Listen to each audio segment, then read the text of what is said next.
네, 최진봉의 시사 포커스 시작합니다. 오늘도 성공회대 신문방송학과 최진봉 교수와 함께합니다. 교수님 안녕하십니까?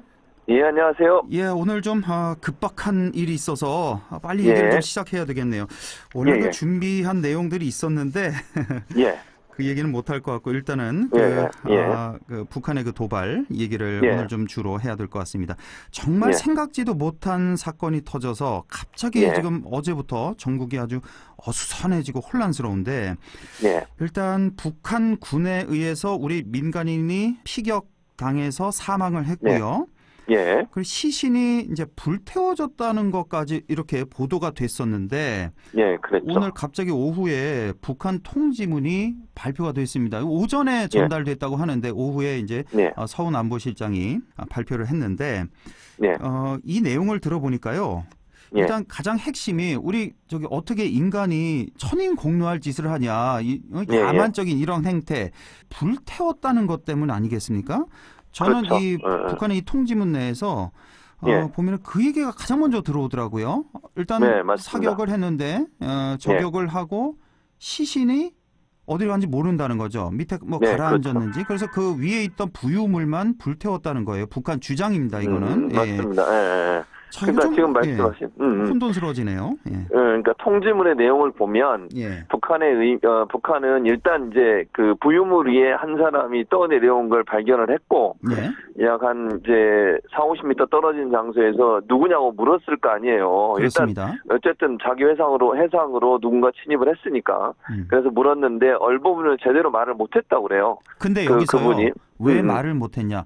근데 상식적으로 생각해 보기에 만 하루하고 한 6-7시간을 더 그 바다에 표류하고 있었잖아요. 그렇죠. 그럼 거의 지금 요즘 같은 날씨에 거의 저체온증으로 생사를 오갈 정도 아니었을까 그런 생각이 좀 들어요. 그렇죠. 그래서 대답할 힘이 없었을 것 같은데요. 당연히 그렇죠. 그렇기도 하고 또 두렵기도 했을 거예요. 총을 겨누면서 누구냐고 물어보면 누구든 그게 말이 막 쉽게 나오진 않잖아요. 그러니까요. 그러면 일반적으로 우리나라 군인 같으면 어떻게 하겠습니까? 그 구조 일단 합니다.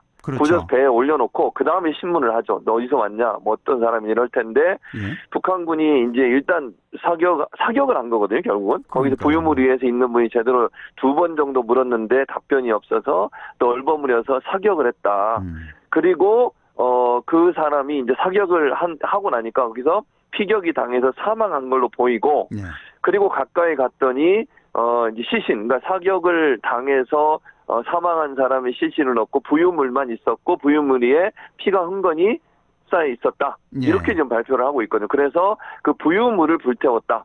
이게 이제 북한의 지금 통지문에 있는 내용입니다. 그런데 이 말을 그대로 믿을 것이냐, 의심스럽냐 그건데. 근데 상식적으로 우리가 생각해야 되잖아요. 일단은 그 피격을 당하면 사람이 부유물 위에 이렇게 바짝 붙잡고 있었을 텐데 표류할 때. 그랬었죠. 일단 바닷물 속으로 침수되지 않을까요, 사람이? 그럴 가능성이 있죠. 그러니까 피격을 당하게 되면 몸의 중심을 잃게 되고 본인 몸을 지탱하기가 어렵잖아요. 그러니까요. 부유물이 크진 않았을 거고 그렇다고 하면 힘이 없는 상태에서 피격을 당하게 되면 힘이 쭉 빠지면서 미끄러지면서 물에 빠졌을 가능성은 충분히 예측해 볼 수 있죠.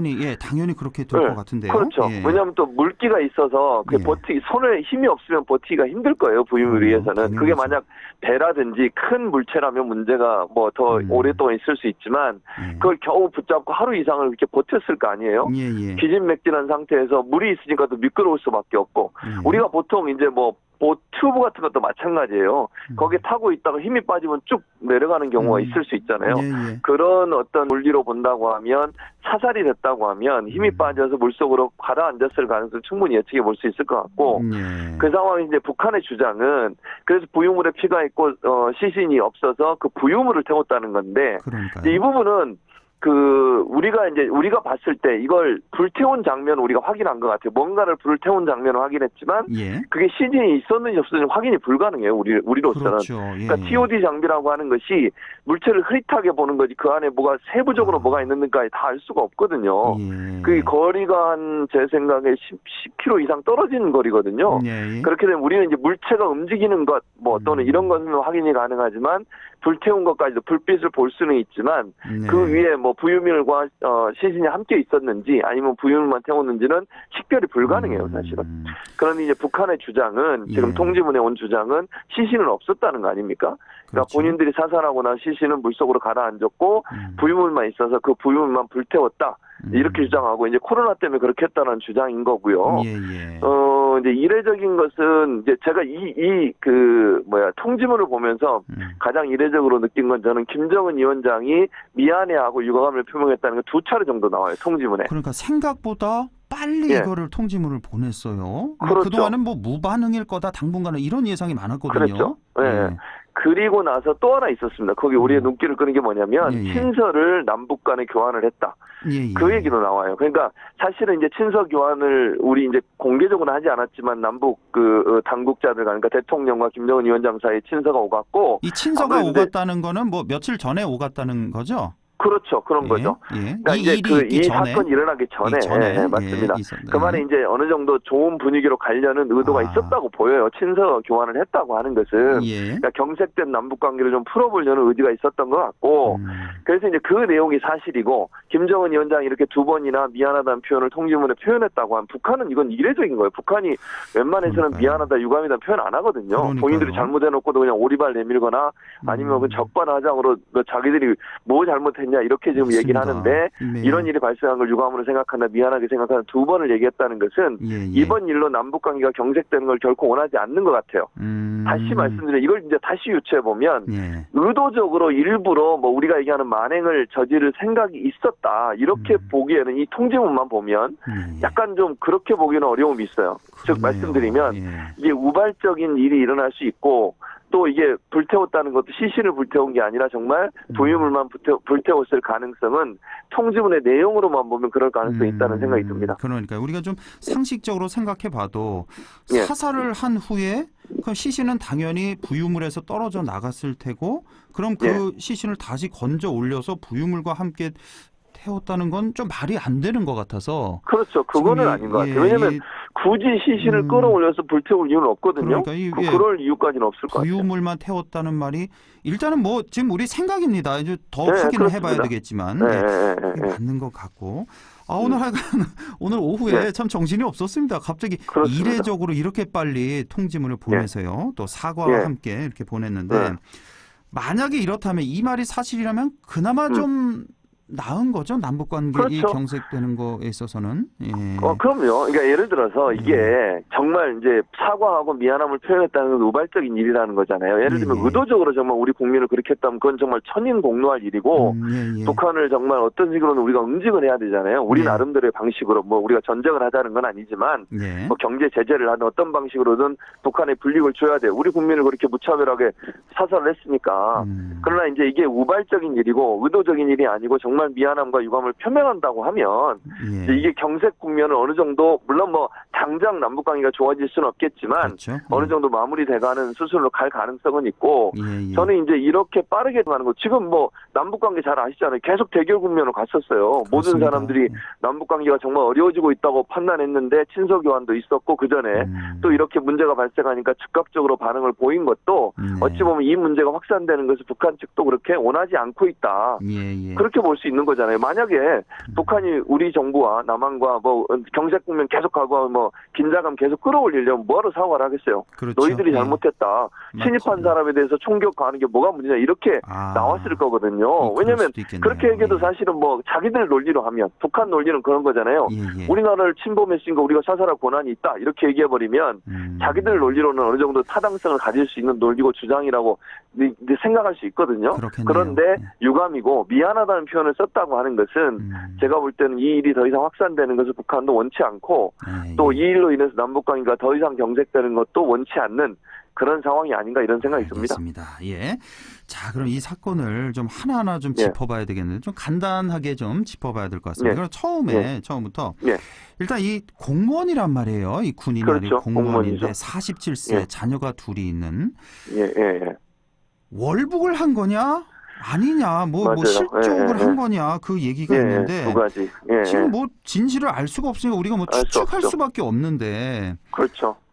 글쎄요, 그 실족을 할 가능성은 많지가 않아 보이네요. 여러 가지 정황을 봐서. 그렇죠. 일단 뭐 이제 두 가지 정황을 이제 예. 경찰이나 아니면 이제 해양경찰은 주장하는 게 뭐냐면 예. 일단 바다로 실족을 했다고 하면 예. 첫째 부유물을 붙잡고 있는 것 자체가 이해가 안 된다는 것이고요. 첫째는 예. 그러니까 실족을 했다면 뭐 부유물을 잡을 수 있는 기회가 없는 거잖아요. 그냥 실수로 물에 빠진 거니까. 예.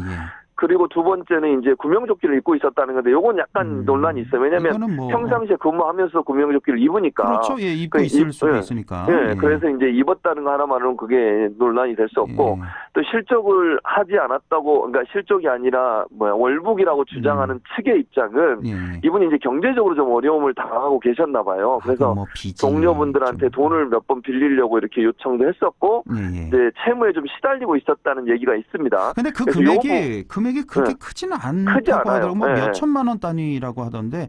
그렇죠. 뭐 요즘에 그러니까 뭐 몇 천만 원 그 정도 필요 없는 사람이 없죠. 네, 맞아요. 그래서 이제 그 부분도 사실은 이제 논란이 있고, 그래서 근데 실족을 했다고 하면 이분이 이제 배에서 오랫동안 근무를 하셨잖아요.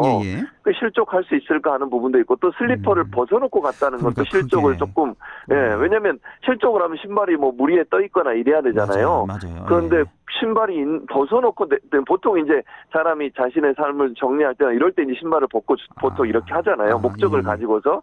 그런 것도 이제 하나의 이유인데 이제 이거는 제가 이렇게 추측을 두 가지로 다 얘기했지만 아무도 아직은 모르는 상황이고요. 그렇습니다. 경찰이 이제 수사를 통해서 어떤 부분이 맞는지를 밝혀내야 되는데 유족들은 절대로 월북할 이유가 없다라고 지금 주장을 하고 있어요.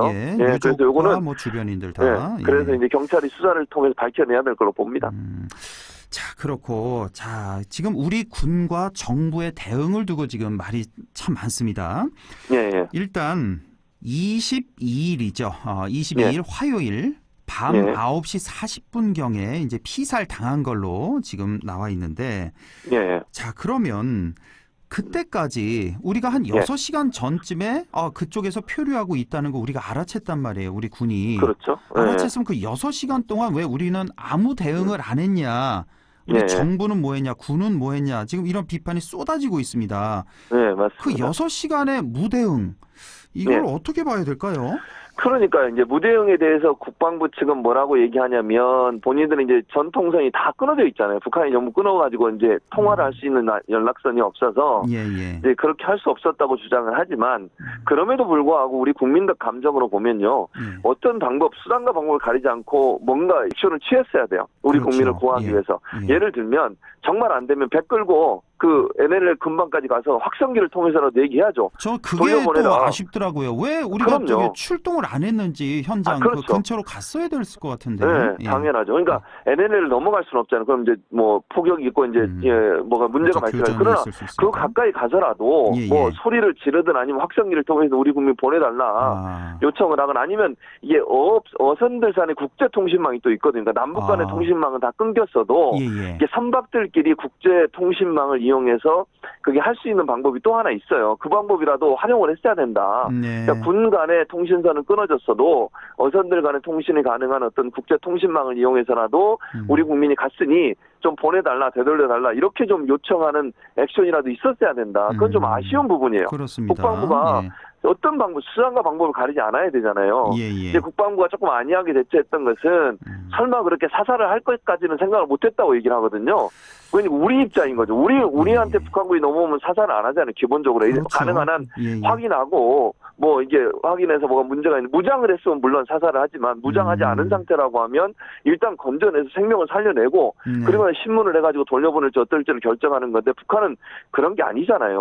뭐 이런 걸 좀 감안한다고 하면 조금 적극적으로 뭔가 행동을 했어야 되는데 그런 부분이 없었던 점은 아쉬운 부분이에요. 아쉽고 이거는 좀 비판을 받아야 마땅한 그런 점이라고 보여지고 또 하나 맞습니다. 우리가 사실 왜 세월호 때 그런 기억이 있기 때문에 우리 대통령은 그동안에 뭐 했냐 보고 체계는 어떻게 잘 갖춰졌냐 이런 건데 사실 이 피격 사건이 있었고 그리고 불과 몇 시간 후에 NSC 회의가 있었다는 거 아닙니까? 그 관계장관 회의 새벽 1시 그러니까 한 4시간쯤 서너 시간 후에 그 NSC 회의가 있었는데 이때까지도 대통령에게는 제대로 보고가 안 됐고 그러니까 아침 8시에 이제 대면 보고를 했다는 건데 최종적으로 했죠. 이것도 조금 말이 안 되는 것 같은데요. 그 부분도 사실은 이제 밝혀봐야 돼요. 어떤 방식으로 보고가 되는 지금 보고된 내용으로만 이제 정리를 해보면 아마 이제 오후쯤 그러니까 밤 되기 전에 첩보를 보고한 걸로 나오거든요. 그러니까 직접 대면 보고는 안 했지만 이런 첩보가 있습니다.